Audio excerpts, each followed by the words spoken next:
Shalom, salam sejahtera di dalam Yesus Kristus. Pada saat ini kita akan mulaikan ibadah kita. Saya percaya bahwa setiap orang yang haus dan lapar akan Tuhan, mencari Tuhan, dia akan menemukan kekuatan baru yang Tuhan akan berikan kepadanya. Dan pada saat ini, mari kita tunduk kepala, kita berdoa, kita menyerahkan seluruh kehidupan kita, agar supaya semua akan dipimpin oleh Tuhan. Semuanya Tuhan turut bekerja supaya Dia akan mendatangkan kebaikan di dalam kehidupan kita semuanya. Haleluya, haleluya. Bapa di sorga, Tuhan kami Yesus dan Juru Selamat kami mengucap syukur kebaikan Tuhan di dalam kehidupan kami. Bapa, sebentar kami akan mulai ibadah kami. Kiranya kuasa Roh Kudus-Mu hadir di tempat ini dan di rumah juga Tuhan. Kami percaya hadirat Tuhan hadir dimanapun kami berada. Kami mengangkat hati kami ke hadapan-Mu Tuhan. Kami mau menyembah Engkau dengan hati kami Tuhan. Kami menyerahkan seluruh ibadah kami ini dari awal sampai akhir hanya di dalam nama Yesus Tuhan dan Juru Selamat kami. Amin. Haleluya Tuhan. Terima kasih Engkau Allah El Shaddai. Engkau Allah yang Maha Kuasa ada di dalam kehidupan kami. Kami bersyukur Engkau Allah El Shaddai yang selalu menyertai kami, yang selalu memimpin kami. Haleluya. Katakan El Shaddai.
God.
bersorak bagi Engkau, karena Engkau Tuhan yang memberikan kemenangan bagi kami. Engkau yang telah memberikan kehidupan bagi kami. Sebab itu pada saat ini kami mau bersorak bagi Tuhan. Terima kasih Tuhan. Dalam nama Yesus, haleluya. Haleluya, amin. Puji Tuhan. Mari bersama-sama pada saat ini, karena kita sudah dimenangkan oleh Tuhan. Saat ini kita katakan ku menang bersama Yesus Tuhan. Amin.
menerima pujian dari kita sebagai umatnya. Haleluya. Tiada berkesudahan kasih setia Tuhan. Amin. Kasih Tuhan ada bersama dengan kita. Amin.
sungguh baik bagi kami.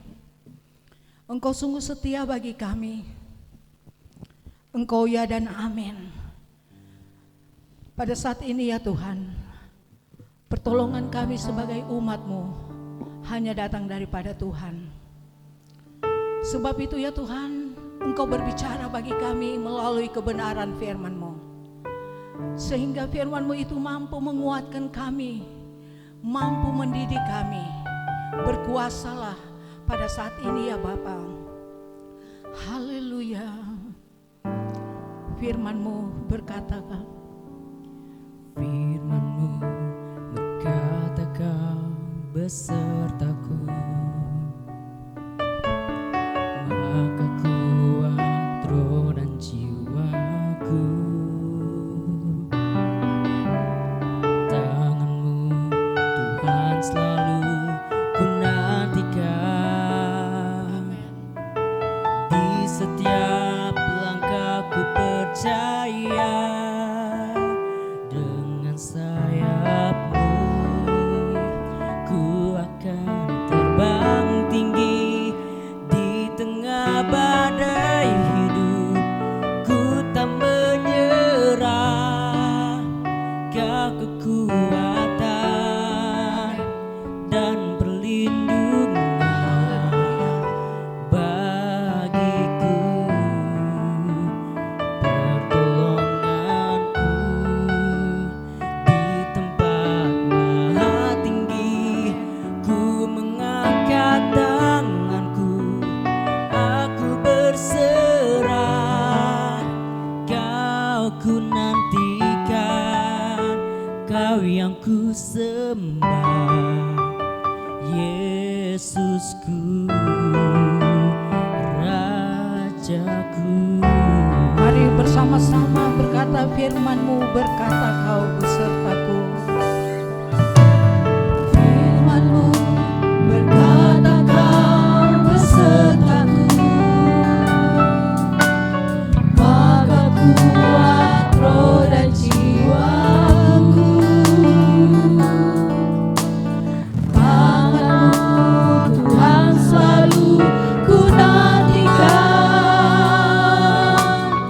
Di setiap langkahku percaya, dengan sayap-Mu ku akan terbang tinggi. Di tengah badai hidup ku tak menyerah. Kau kekuatan dan yang disembah bagiku,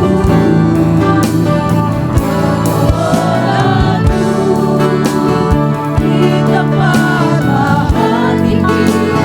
Ku mengangkat tanganku, aku berserah. Kau ku nantikan, Kau yang ku sembah, Yesusku, Rajaku. Katakan firman-Mu Tuhan. Firman-Mu berkata, Kau besertaku. Amin. Maka kuat roh dan jiwaku.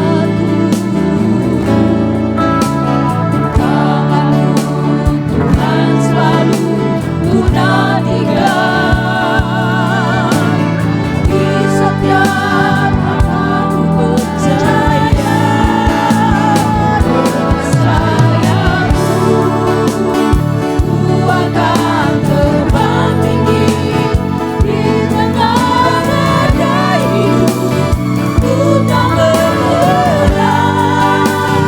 Kau kekuatan dan perlindungan bagiku.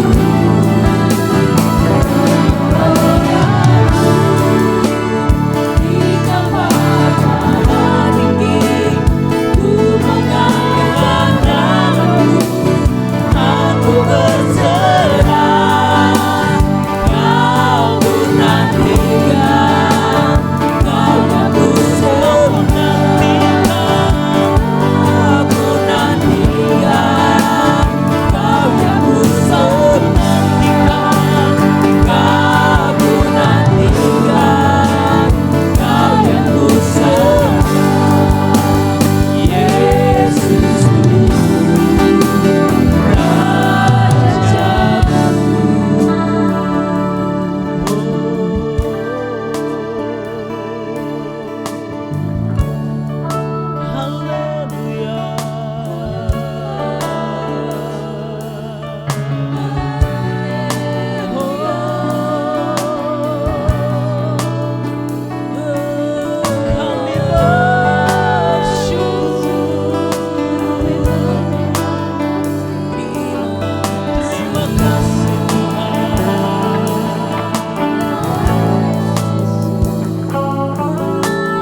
menanti-nantikan Engkau, maka Engkau akan melimpahkan kekuatan-Mu atas kami. Engkau akan melimpahkan rahmat-Mu atas kami. Engkau melimpahkan berkat-Mu di atas kehidupan kami. Kami bersyukur Tuhan, kami akan naik terbang tinggi dengan kepak sayap-Mu Tuhan. Walau badai, walau pencobaan, walau tantangan ada di hadapan kami, tetapi kekuatan yang baru yang datangnya daripada Tuhan akan ada di dalam kehidupan kami. Kami bersyukur Tuhan. Dan tiba saatnya kami akan merenungkan kebenaran firman-Mu. Mari Engkau nyatakan isi hati-Mu Tuhan. Mari Engkau berbicara buat kami Tuhan. Mari Engkau mengajar kami pada saat hari ini Bapa. Kami mempersilahkan kuasa Roh Kudus-Mu berbicara dan mengajar kami pada saat ini. Di dalam nama Yesus. Haleluya. Haleluya. Amin. Amin. Saya yakin dan percaya Bapak Ibu Saudara sekalian, kita sudah diberkati melalui puji-pujian. Terima kasih buat tim pemuji yang hari ini sudah memberkati kita dengan puji-pujian yang luar biasa. Saya sangat diberkati Bapak Ibu Saudara sekalian. Karena lagu-lagu tadi memiliki kesan bahwa kita adalah orang-orang yang lebih daripada pemenang. Di situasi apapun, di kondisi apapun, apapun yang kita hadapi, masalah apapun yang kita hadapi, tidak akan membuat kita menjadi pecundang. Justru di tengah tantangan, justru di tengah permasalahan, justru di sanalah kekuasaan Tuhan, kekuatan Tuhan akan dinyatakan dan kita menjadi orang-orang yang lebih daripada pemenang. Amin. Bapak Ibu Saudara sekalian, saya akan melanjutkan khotbah yang sudah disampaikan oleh Bapak Gembala minggu yang lalu. Kalau Bapak Gembala minggu yang lalu sudah menyampaikan kepada kita khotbah yang berisi tentang bagaimana gambaran Allah kita adalah Allah yang maha kuasa. Dia sanggup melakukan segala sesuatu. Jadi tidak ada yang membuat kita ragu untuk berjalan bersama-sama dengan Tuhan. Dan pada hari ini tema yang diberikan kepada saya yaitu Allah yang maha suci. Kita masih berbicara tentang kealahan, kita masih berbicara tentang natur Tuhan. Natur Allah kita. Sebagai bagian dari tema gereja kita Revive. Menghidupkan kembali nilai-nilai Alkitab. Menghidupkan kembali nilai-nilai kebenaran firman Tuhan. Sebelum saya mengungkapkan dan menyampaikan renungan firman Tuhan. Pada hari ini saya akan membaca satu ayat yang terambil dalam 1 Samuel pasal yang kedua, ayat yang kedua. 1 Samuel pasal yang kedua, ayat yang kedua. Tidak ada yang kudus seperti Tuhan, sebab tidak ada yang lain kecuali Engkau. Dan tidak ada gunung batu seperti Allah kita. Kembali saya baca. Tidak ada yang kudus seperti Tuhan, sebab tidak ada yang lain kecuali Engkau. Dan tidak ada gunung batu seperti Allah kita. Saya tadi sebelum mempersiapkan bahan yang sudah diberikan oleh gereja, saya melakukan riset kecil. Riset saya itu melihat batu apa saja yang paling mahal di dunia. Batu apa saja yang paling mahal di dunia. Dan waktu saya riset ditemukan ada 5 batu yang paling mahal di dunia ini. Batu yang pertama dan paling mahal, jadi saya urutkan dari batu yang paling mahal terus 5 urutan sampai ke bawah.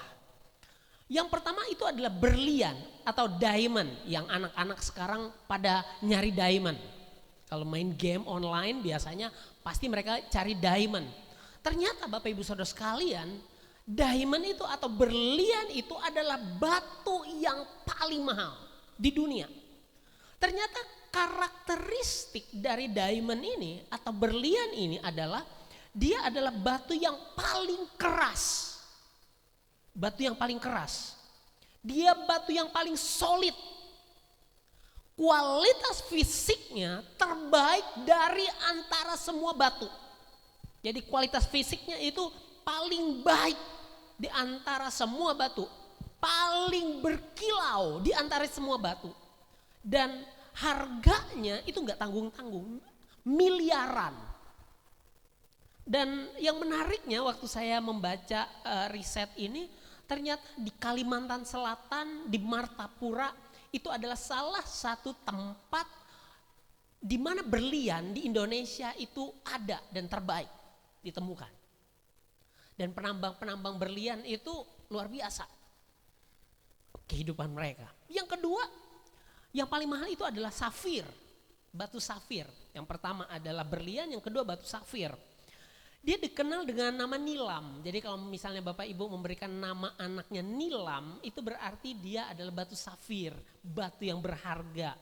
Dia juga punya soliditas tinggi, tapi memang ada di bawah satu grade, di bawah diamond tadi. Kalau diamond harganya miliaran, batu safir ini atau nilam ini harganya ratusan juta. Yang ketiga, ruby. Batu merah delima. Harganya itu di antara puluhan juta sampai ratusan juta. Habis itu zamrud atau emerald. Dan yang terakhir adalah kecubung. Saya rasa sekitar beberapa tahun yang lalu heboh Indonesia-Indonesiaan mencari batu kecubung. Itu batu yang sangat-sangat cantik berwarna ungu. Nah, kenapa saya memulai firman Tuhan kita ini tentang batu apa saja yang paling berharga dan 5 batu paling berharga di antara batu-batu yang lain. Kita berbicara banyak batu, tetapi tidak semua batu itu berharga. Kenapa? Batu berlian, safir, ruby, zamrud, kecubung itu bernilai jutaan sampai bahkan miliaran rupiah. Nilai sesuatu itu ditentukan oleh kualitasnya. Nilai dari sesuatu itu ditentukan karena kualitasnya, Bapak Ibu Saudara sekalian. Dan kualitasnya itu akan menentukan grade mana dia. Di posisi mana dia, di level mana dia. Contoh ya itu tadi, batu-batu itu tadi. Beda antara batu bata dengan batu berlian. Batu bata, sepotong batu bata mungkin harganya 1.000 atau 500 perak. Berbeda dengan kecubung. Ya harganya ratusan sampai jutaan rupiah. Nah, saya akan menarik apa yang sudah saya temukan melalui riset singkat saya itu tadi dengan Allah kita. Allah kita ini memiliki satu kualitas, Allah kita ini memiliki satu keunggulan yang berbeda dengan Allah-Allah yang lain, Bapak Ibu Saudara sekalian. Salah satu kualitasnya, kalau minggu yang lalu kita berbicara tentang satu kualitas Allah yaitu Allah Maha Kuasa. Hari ini kita berbicara tentang Allah kita adalah Allah yang kudus. Allah kita adalah Allah yang suci. Itu kualitas Allah kita. Tadi saya membuka buku kuliah saya zaman dulu. Saya melihat perbandingan Allah yang kita sembah, Allah yang kita percayai dengan Allah-Allah lain. Di dalam agama-agama primitif, orang-orang di perjanjian lama, Bapak Ibu Saudara sekalian, di kota Roma, mereka menyembah dewa hutan, mereka menyembah dewa ladang, mereka menyembah dewa langit, mereka menyembah dewa sungai, dan lain sebagainya. Terus setelah dari agama primitif di Roma, ada juga agama Pantheon namanya. Agama Pantheon ini sangat berkembang di Yunani pada waktu itu. Mereka menyembah Jupiter yang kita kenal dengan Zeus. Terus mereka menyembah Neptunus. Kalau misalnya Bapak Ibu Saudara sekalian suka sekali nonton film namanya Poseidon. Itu adalah dewa laut. Atau Pluto. Itu adalah dewa kematian, Hades. Kalau kita membaca firman Tuhan itu, Hades itu berbicara tentang neraka. Nah, karakter apa yang dimiliki baik oleh Allah-Allah agama primitif dengan Allah-Allah agama panteon Yunani?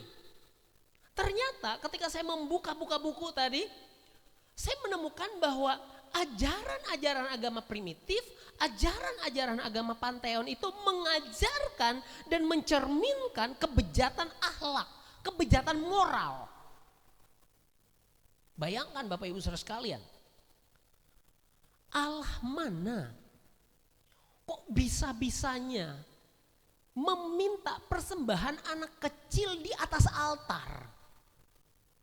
Allah mana atau dewa mana yang bisa-bisanya penyembahannya itu adalah melakukan hubungan seksual dalam sebuah kuil? Jadi ajaran agama primitif, ajaran agama panteon yang diwakili oleh Allahnya itu mengajarkan, mencerminkan kebejatan akhlak, kebejatan moral. Ajaran yang lain yang dimiliki oleh agama primitif dan panteon ini adalah mengajarkan dan mencerminkan pertikaian-pertikaian, peperangan, perselisihan. Jadi tidak ada yang baik antara satu dewa dengan dewa yang lain. Tidak ada hubungan yang harmonis antara satu Allah dengan Allah yang lain. Mereka saling berperang satu dengan yang lain. Sehingga membuat agama primitif maupun agama panteon itu memiliki pamor yang rendah akhirnya. Dan kekristenan mendapatkan tempat di hati orang-orang perjanjian baru pada waktu itu.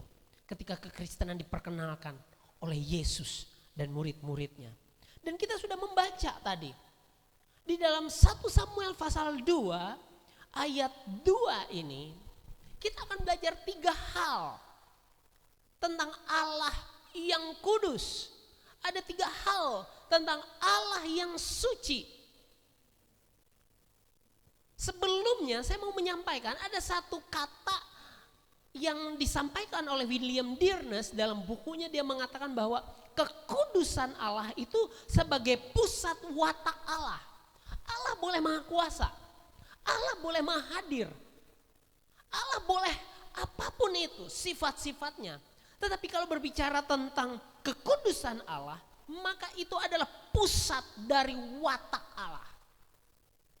Pusat dari pribadi Allah itu sendiri. Nah, kembali kita ke 1 Samuel pasal yang kedua, ayat yang kedua. Yang pertama, di sana dikatakan bahwa tidak ada Allah yang kudus seperti Tuhan. Tidak ada Allah yang suci seperti Tuhan. Dan yang menariknya Bapak Ibu Saudara sekalian, kalau berbicara tentang kekudusan Tuhan, itu berbicara tentang Allah itu sendiri.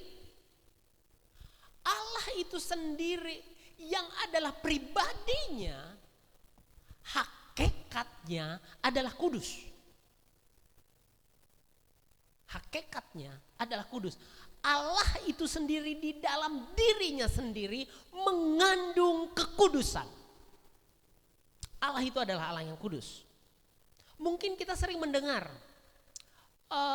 tanah suci atau bait suci. Tanah suci itu bukan berarti tanahnya yang suci. Bait suci itu bukan berbicara tentang baitnya yang suci. Kitab suci bukan berbicara tentang kitabnya yang suci. Itu berbicara tentang, Bapak Ibu Saudara sekalian, berbicara tentang fakta kekudusan itu mendahului, bukan mengikuti. Fakta kekudusan Allah, natur kekudusan Allah itu mendahului, bukan mengikuti. Jadi kalau ada istilah tanah suci, kalau kita membuka di dalam kitab Keluaran, Saya mau menunjukkan kepada Bapak Ibu Saudara sekalian, Keluaran pasal 3 ayat yang kelima. Di sana dikatakan bahwa lalu ia berfirman, Keluaran 3 ayat yang kelima. Lalu ia berfirman, janganlah datang dekat-dekat, tanggalkanlah kasutmu dari kakimu, sebab tempat di mana engkau berdiri itu adalah tanah yang kudus. Peristiwa ketika Musa bertemu dengan Tuhan, dan Musa tidak diperkenankan oleh Tuhan untuk menginjakkan kakinya di tanah itu dengan kasutnya. Tetapi yang menarik Bapak Ibu Saudara sekalian bahwa itu berbicara tentang tempat yang ditandai oleh Allah sebagai yang kudus, bukan karena tempat tersebut. Jadi bukan karena tanahnya yang kudus, tetapi karena kehadiran Tuhan di tanah itu sehingga membuat tanah itu kudus. Jadi Allah sendiri yang hadir di sana dan membuat tempat itu kudus. Begitu juga dengan yang lain. Begitu juga dengan bait suci. Bukan karena baitnya yang suci, tetapi karena kehadiran Tuhan di dalam baitnya sehingga membuat itu suci. Jadi fakta kekudusan itu mendahului. Allah yang kudus itu, pribadi Allah yang kudus itu, natur Allah yang kudus itu hadir di tempat itu, hadir di benda itu sehingga membuat tempat atau benda itu menjadi kudus. Jadi barang atau benda itu mengikuti kekudusan Allah. Nah, dan yang menarik Bapak Ibu Saudara sekalian, apa implikasinya kekudusan Allah itu di dalam kehidupan kita sebagai orang percaya? Apa implikasinya? Apa yang bisa kita refleksikan terhadap kekudusan Allah itu? Jika kita perluas di dalam kehidupan kita sebagai umat, sebagai orang percaya, kekudusan Allah itu dapat dialami dalam dua bentuk. Yang pertama, kekudusan Allah itu bisa berupa penghukuman. Di dalam Yesaya pasal yang ke-10 ayat 17, Yesaya pasal yang ke-10 ayat yang ke-17, di sana dikatakan, maka terang Israel akan menjadi api dan Allahnya yang maha kudus akan menyala-nyala dan akan membakar dan memakan habis putri malu dan rumputnya pada satu hari juga. Jadi kekudusan itu punya implikasi menjadi penghukuman bagi setiap dosa-dosa kita. Bagi setiap pelanggaran-pelanggaran kita. Bagi setiap kesalahan-kesalahan kita. Ini hal yang harusnya membuat kita memiliki awasan dalam kehidupan kita. Hari lepas hari, setiap hari. Bahwa kita menyembah bukan Allah sembarangan. Bukan Allah yang biasa-biasa saja. Tetapi Allah yang kudus. Allah yang tidak berkenan dengan setiap dosa kita. Allah yang tidak berkenan dengan setiap kesalahan kita. Allah yang akan menghukum setiap pelanggaran kita. Implikasi yang kedua, kekudusan Allah itu sebagai penyelamat.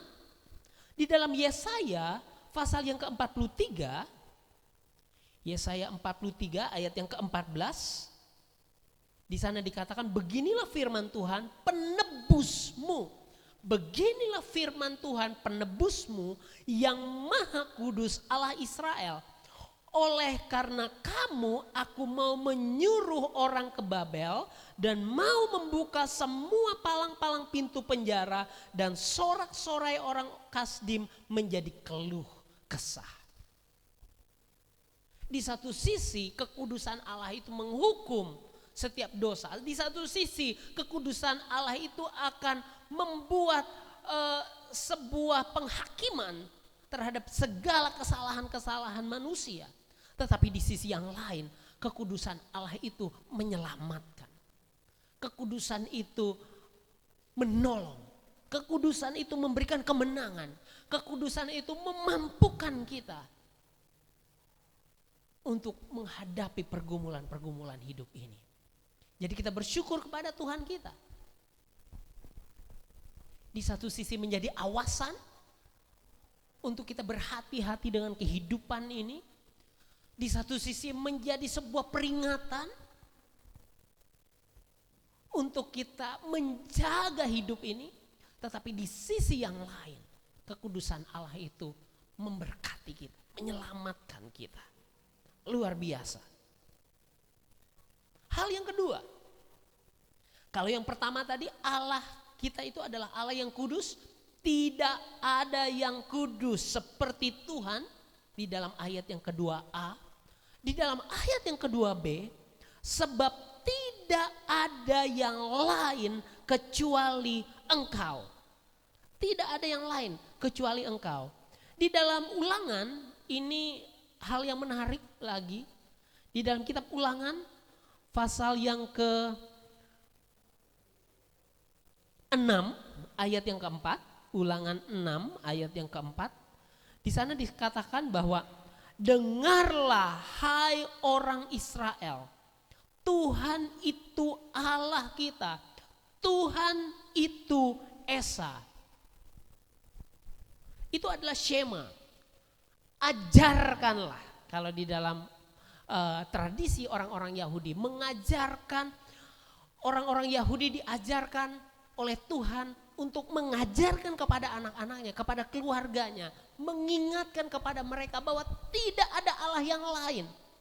Hanya Allah Yahweh, hanya Tuhan itu sendiri yang menjadi pusat kehidupan mereka, yang menjadi pusat penyembahan mereka, yang menjadi pusat dari segala sesuatu di dalam kehidupan ini.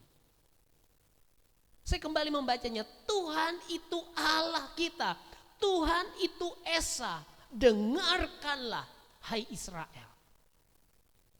Jadi ayat ini sedang mengingatkan kepada kita, mengajarkan kepada kita untuk tidak memperkenankan ada Allah lain di dalam kehidupan ini. Tidak ada Allah lain.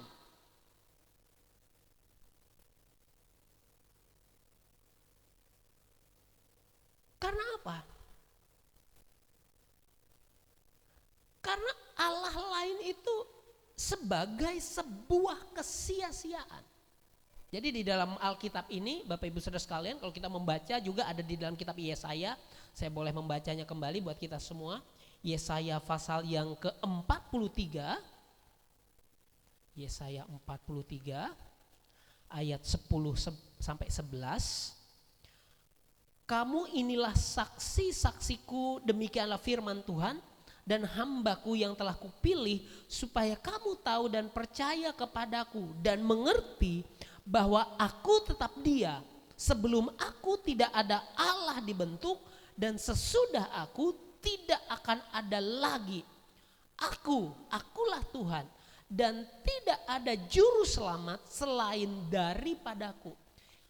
Ayat ini baik dalam Ulangan tadi pasal yang ke-6 ayat 4 Shema itu tadi, dan di dalam Yesaya pasal 43 ayat 10 dan 11 ini artinya Bapak Ibu Saudara sekalian, Allah yang lain selain Allah Yahweh itu adalah kesia-siaan.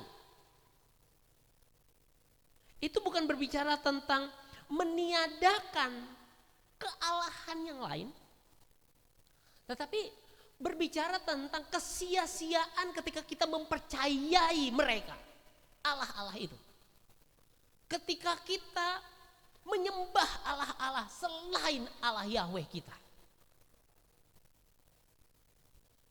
Karena apa? Kenapa sia-sia Allah yang lain? Karena Allah yang lain itu Allah yang tidak dapat mendengar atau menjawab setiap permohonan doa. Allah yang lain itu di antara semua yang bijaksana tidak ada yang sama seperti Tuhan. Semuanya bodoh, semuanya dungu. Allah lain itu representasi dari kedunguan dan kebodohan. Kita mau buktikan. Dalam Yeremia pasal yang ke-10 ayat yang ke-8. Yeremia 10 ayat yang ke-8 dikatakan, berhala itu semuanya bodoh dan dungu. Petunjuk dewa itu sia-sia karena ia hanya kayu belaka. Mungkin hari ini kita tidak menemukan ilah-ilah dalam bentuk kayu, batu, atau apapun itu. Tapi seringkali kita mengilahkan pekerjaan, mengilahkan perut, mengilahkan uang, mengilahkan hal-hal yang bersifat materi. Tetapi firman Tuhan dengan jelas mengatakan bahwa ketika kita mempercayai ilah-ilah tersebut, maka kesia-siaan yang kita dapatkan. Jadi di dalam kitab Samuel tadi pasal kedua ayat yang kedua di 1 Samuel tadi mengingatkan kembali kepada kita bahwa Allah yang kudus itu adalah Allah yang satu-satunya yang harus kita percayai. Allah yang satu-satunya yang harus kita sembah. Tidak ada selain Dia. Akulah Tuhan di dalam Yesaya pasal 45 ayat 18. Akulah Tuhan dan tidak ada yang lain. Dia yang akan menyelamatkan kita. Dia yang akan menolong kita. Dia yang akan memampukan kita. Dia satu-satunya. Dan yang ketiga, dalam 1 Samuel pasal 2 ayat 2 tadi. Yang ke-C. Dan tidak ada gunung batu seperti Allah kita. Kalau di dalam perjanjian lama, buku-buku kita perjanjian lama, Bapak Ibu Saudara sekalian, gunung batu itu digambarkan tempat pelarian, tempat perlindungan yang paling kuat. Tempat di mana orang bisa bersembunyi, tempat di mana orang bisa aman, tempat di mana orang bisa merasakan kenyamanan di gunung-gunung. Dan kitab perjanjian lama menggunakan gambaran gunung tadi sebagai Allah. Allah tempat perlindungan kita. Di dalam Mazmur pasal yang ke-11 ayat yang pertama dijelaskan. Mazmur 11 ayat yang pertama, untuk pemimpin biduan dari Daud, pada Tuhan aku berlindung. Bagaimana kamu berani berkata kepadaku, terbanglah ke gunung seperti burung. Saya mau sampaikan konteks dengan yang kita hadapi hari ini. Konteks yang kita hadapi hari ini Bapak Ibu Saudara sekalian. Konteks di mana kita sedang menghadapi pandemi corona. Ada banyak cara orang untuk terhindar dari corona. Mulai dari PSBB, mulai dari stay at home, mulai dari mencuci tangan, mulai dari menggunakan masker, mulai dari physical distancing, mulai dari social distancing dan lain sebagainya.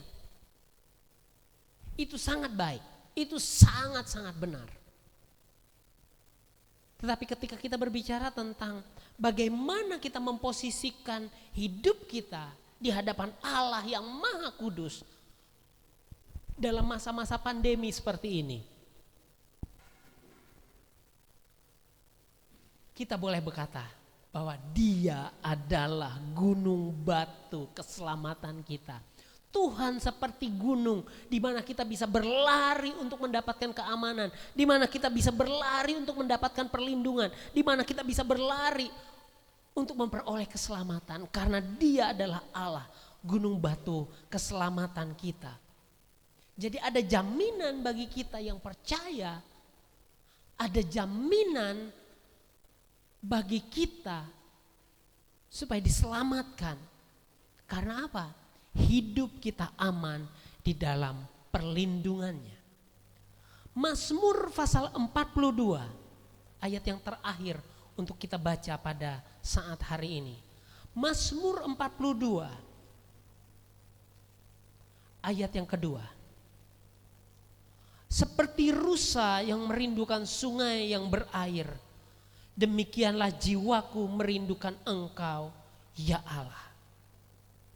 Biarlah hati kita penuh dengan kerinduan kepada Allah sebagai tempat perlindungan kita. Allah yang kudus itu, Allah satu-satunya yang akan menjadi pembela kita, yang akan menjadi perlindungan kita, yang akan menyelamatkan kita. Allah itu yang akan senantiasa hadir dalam kehidupan kita. Apapun masalah kita, apapun pergumulan kita. Saya tahu apa yang kita hadapi hari ini begitu berat, begitu sulit. Kalau kita membuka dompet, aduh. Kalau kita membuka tempat beras kita, aduh. Kalau kita membuka kulkas kita, aduh. Mungkin kita banyak aduhnya pada saat-saat ini. Tetapi ketika kita berlari kepada Dia, ketika kita mencari Dia, maka keselamatan datang daripada Dia. Dia adalah gunung batu keselamatan kita. Dia adalah gunung batu perlindungan kita. Dia adalah Allah kita, kota benteng hidup kita. Kita bersyukur buat itu semua. Mari kita datang kepada Tuhan. Saya mengundang kita semua untuk menyembah Tuhan kembali. Bahwa Dia adalah Allah yang maha tinggi. Dia Allah yang maha suci. Dia Allah yang maha mulia, yang maha besar, yang sanggup menyelamatkan kita. Kami bangga punya Allah seperti Engkau Tuhan. Syukur. Terima kasih Tuhan. Engkau satu-satunya Tuhan yang kudus. Engkau satu-satunya Tuhan yang mulia. Allah perlindungan kami, Allah keselamatan kami. Amin. Dialah yang maha tinggi, Dialah yang maha suci, Dialah Yesus,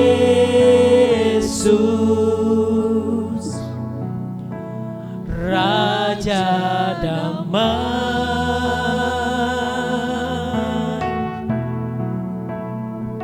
Dialah yang maha mulia, Dialah yang maha besar, Dialah Yesus,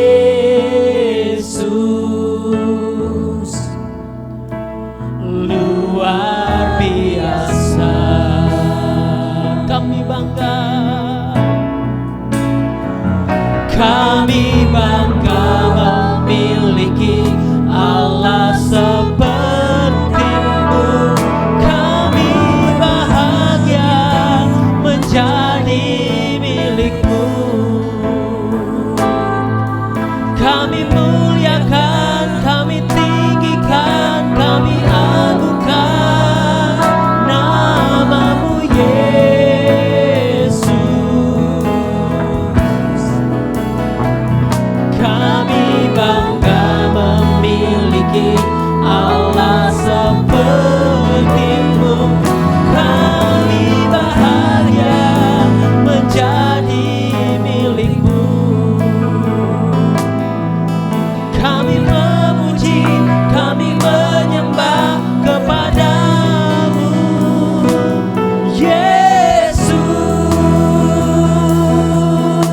Sekali lagi kita naikkan pujian ini. Dialah yang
layak kami puji, layak kami tinggikan, layak kami agungkan. Allah yang kudus, Allah yang mulia, Allah yang suci, Allah yang luar biasa. Engkau adalah Allah yang hebat dan heran Tuhan. Biar ketika kami menyadari kekudusan-Mu, maka kegentaran kami kepada kekudusan-Mu itu membawa kami ke dalam hidup yang benar. Kegentaran kami kepada kesucian-Mu membawa hidup kami kepada hal-hal yang berkenan di hadapan Tuhan. Kesadaran bahwa Engkau adalah Allah yang mulia, sehingga menjadikan Engkau satu-satunya Allah yang kami sembah, Allah yang kami junjung tinggi. Ketika kami menyadari Engkau adalah Allah yang suci dan mulia, maka kami mengetahui jawaban dari tantangan-tantangan hidup yang kami hadapi hari ini hanya ada di dalam Engkau Tuhan. Kami bersyukur buat firman-Mu pada hari ini. Biar Allah yang kudus menolong kami. Biar Allah yang suci membawa kami ke dalam kemuliaan. Terima kasih Tuhan. Syukur bagi-Mu Tuhan. Haleluya Yesus. Kami bersyukur Tuhan. Kembali kita naikkan refnya pujian ini sebelum kita menutup ibadah kita. Haleluya. Kami bangga. Kami bangga memiliki Allah seperti-Mu. Kami bahagia menjadi milik-Mu. Kami muliakan, kami tinggikan, kami agungkan nama-Mu Yesus. Kami bangga memiliki Allah seperti-Mu. Kami bahagia menjadi milik-Mu. Kami memuji, kami menyembah kepada-Mu Yesus. Kami memuji, kami memuji, kami menyembah kepada-Mu Yesus.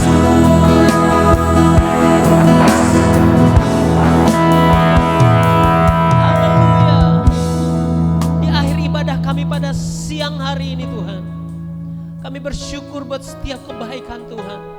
Kami bersyukur hari ini Tuhan tetap menjaga kami. Kami bersyukur karena Tuhan tetap menjadi perlindungan kami.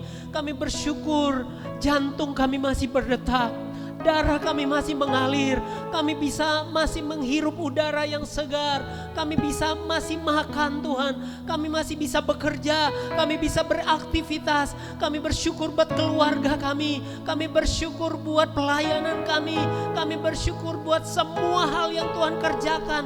Kami bersyukur buat orang-orang yang ada di sekitar kami bersyukur buat orang-orang yang kami kasihi, kami bersyukur buat harta milik kami bersyukur buat semua yang Tuhan sudah lakukan atas kami hari lepas hari. Walaupun ada banyak tantangan, walaupun ada banyak pergumulan yang kami hadapi, tetapi tetap kemenangan Tuhan menjadi bagian atas hidup kami. Tetap pertolongan Tuhan begitu nyata atas kehidupan kami. Tetap mujizat lepas mujizat kami alami bersama-sama dengan Tuhan. Kami bersyukur Tuhan. Apabila ada jemaat-Mu yang saat ini sedang sakit, Tuhan jamah di dalam nama Yesus. Yehova Rafa, Allah yang menyembuhkan itu akan menyembuhkan setiap jemaat yang mengalami sakit secara fisik pada saat ini Tuhan. Kalau ada jemaat yang saat ini sedang ada di dalam kekurangan, Tuhan mencukupkan mereka. Tuhan menyediakan tepat pada waktunya. Ketika mereka membutuhkan makanan, ketika mereka membutuhkan pakaian, ketika mereka membutuhkan keuangan, Tuhan mencukupkan dan Tuhan menyediakan. Engkau Yehova Jireh bagi setiap umat-Mu Tuhan. Ketika kami ada di dalam kelemahan, kami setiap jemaat yang ada di dalam kelemahan, Tuhan menjadi sumber kekuatan, Tuhan menjadi perlindungan. Yehova Shalom, Allah yang adalah keselamatan itu hadir dalam setiap rumah-rumah, hadir dalam setiap pribadi-pribadi yang pada saat ini sedang beribadah di dalam nama Tuhan Yesus. Kami yakin dan percaya pertolongan-Mu tepat pada waktunya Tuhan. Tuhan tetap memberkati gereja kami, memberkati gereja ini di dalam nama Yesus. Memberkati keuangan, memberkati semua staf, memberkati semua program gereja, memberkati WL, memberkati singers, memberkati pemain musik, memberkati guru-guru sekolah minggu, memberkati pemuda dan remaja, memberkati keluarga lepas keluarga, semua yang ada di dalam komunitas Gereja Sidang Jemaat Allah Adonai Syama diberkati oleh Tuhan, dipimpin oleh Tuhan, dipelihara oleh Tuhan di dalam nama Yesus. Kami yakin dan percaya Tuhan, hari ini menjadi hari kemenangan kami. Hari ini kami bisa menyaksikan kepada dunia bahwa Allah kami Allah yang tidak pernah mengecewakan kami. Tetap kami berdoa buat pemerintahan kami, biar Tuhan menolong pemerintahan kami, memberikan hikmat, memberikan kebijaksanaan buat pemerintahan kami dalam masa-masa pandemi corona ini.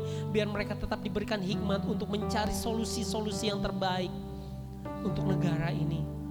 Buat TNI Polri, buat dokter perawat yang ada di garda terdepan dalam mengatasi corona ini, Tuhan memberikan kekuatan, Tuhan memampukan mereka dalam menghadapi masalah yang ada. Tuhan memberkati kota kami Palangkaraya, biar damai sejahtera Allah turun atas kota kami, karena kesejahteraan kota ini adalah kesejahteraan kami dan gereja ini. Kami bersyukur Tuhan buat hari ini, kami bersyukur buat ibadah kami hari ini. Biar setiap pujian kami, penyembahan kami menjadi dupa yang berbau harum di hadapan Tuhan. Dan firman yang kami sudah dengarkan pada hari ini menjadi kekuatan buat kami. Bapak Ibu Saudara sekalian dikasih oleh Tuhan, mari angkat tanganmu. Angkatlah imanmu dan hatimu. Biar berkat yang daripada Allah Bapa, biar berkat yang daripada Allah Bapa, cinta kasih daripada Yesus Kristus, serta persekutuan dengan Roh Kudus akan mempersatukan kita mulai hari ini sampai Maranatha, Yesus datang kali yang kedua. Yang percaya berkata amin. Tuhan memberkati kita semua. Selamat hari Minggu.